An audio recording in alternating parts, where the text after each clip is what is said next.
1935년 4월 17일 호주의 시드니 쿠지 해변에서 뱀상어 한 마리가 잡히게 됩니다.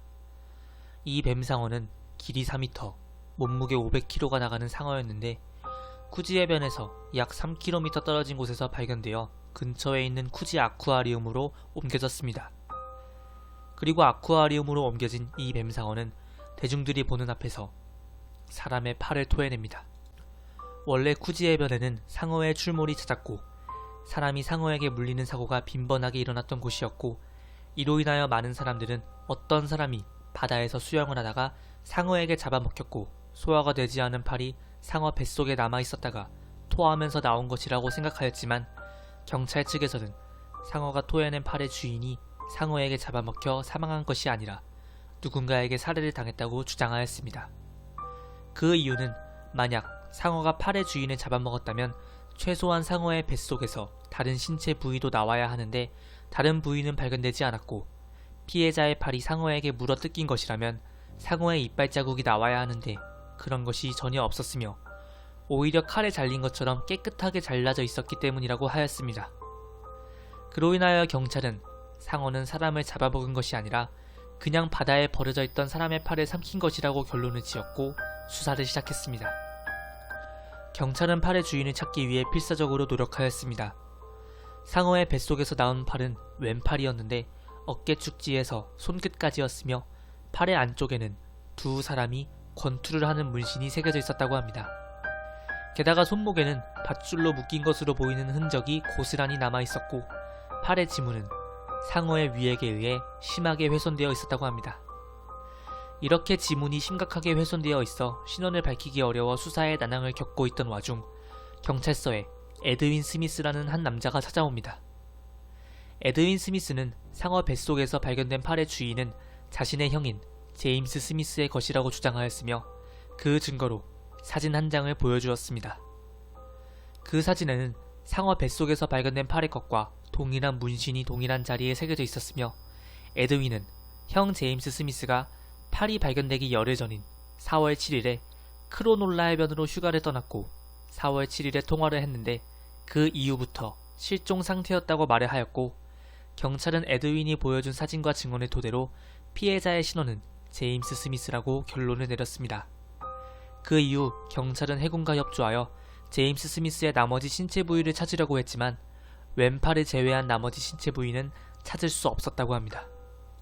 피해자의 신원이 밝혀지자 경찰은 범인을 잡는 데 주력하였고, 에드윈은 경찰에게 형이 마약 밀매에 관여하고 있었다고 증언하였으며 마지막으로 패트릭 브레티라는 사람을 만났다고 제보를 하였습니다. 경찰은 패트릭 브레티를 사건의 유력한 용의자로 보고 조사를 시작하였습니다. 하지만 패트릭 브레티는 제임스 스미스를 만나긴 했지만 차를 한 잔 마시고 헤어졌다고 우기며 자신은 범인이 아니라고 주장하였습니다. 그리고 며칠 후 한 택시기사가 4월 7일에 패트릭 브레티가 피해자인 제임스 스미스가 묵었던 호텔 앞에서 큰 가방을 들고 서 있었으며 매우 불안하고 초조해 보이는 모습으로 서 있었다고 주장하였고, 패트릭 브레티를 유명한 사업가인 레지널드 홈즈의 집까지 태워주었다고 증언하였습니다. 패트릭 브레티가 찾아갔다는 레지널드 홈즈라는 인물은 오스트레일리아의 유명한 사업가이자 대부호로 꾸준한 기부활동과 갖가지 자선사업 등을 통해 많은 호주인들의 존경을 받고 있는 유명인사였지만 뒤에서는 마약 밀배에 손을 대고 있던 이중적인 생활을 하고 있었습니다. 경찰은 레지널드 홈즈에게 사건에 대해 물었고, 레지널드는 유력한 용의자인 브레티가 자신이 사람을 죽여서 영국에 숨어 살겠다고 하였고 500파운드를 주지 않으면 레지널드가 마약 밀수업자라는 것을 폭로하겠다는 협박을 하였다고 증언하였습니다. 그리고 패트릭 브레티가 운반해온 제임스 스미스의 시신은 자신이 직접 바다에 버렸다고 주장하였고, 레지널드 홈즈의 결정적인 증언을 들은 경찰은 패트릭 브레티를 살인죄로 긴급 체포하였고, 검찰은 패트릭 브레티를 이 사건의 범인으로 확실하고 기소하여 6월 12일 재판날을 잡았습니다. 그러나 증인으로 참석하기 위해 집을 나섰던 레지널드 홈즈가 자신의 차에서 총에 피격당해 사망하였으며 이 사건에 대해 결정적인 증언을 해줄 증인이 사라져서 결국 재판을 진행할 수 없었고, 유력한 용의자였던 패트릭 브레티는 증거 불충분을 이유로 무죄 판결을 받게 되었습니다. 사건에 대해 결정적인 증언을 해줄 레지널드 홈즈가 재판이 열리는 당일에 갑자기 살해당하자 사람들은 이 사건에 거대한 흑막이 있을 것이라고 생각해서 진실이 드러날 것을 두려워한 누군가가 레지널드 홈즈를 죽여 입막음을 한 것이라고 추측하였으며 증인의 석연찮은 죽음으로 인해 사건은 미궁 속으로 빠져버리게 됩니다. 그 후로도 브레티는 30년 동안 자신이 스미스의 살인사건과 관련이 없다고 꾸준히 주장하였으며 1965년 4월 18일 시드니의 콩코드 병원에서 76세의 나이로 사망하면서 이 사건은 영원히 풀 수 없는 미제 사건으로 남게 됩니다.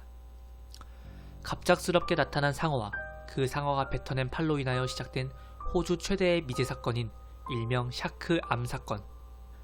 피해자인 제임스 스미스는 무슨 이유로 살해당했으며 유력한 용의자인 브레티는 정말 이 사건과 관계가 없는 것이며 이 사건 뒤에 있는 거대한 흑막은 누구였을까요?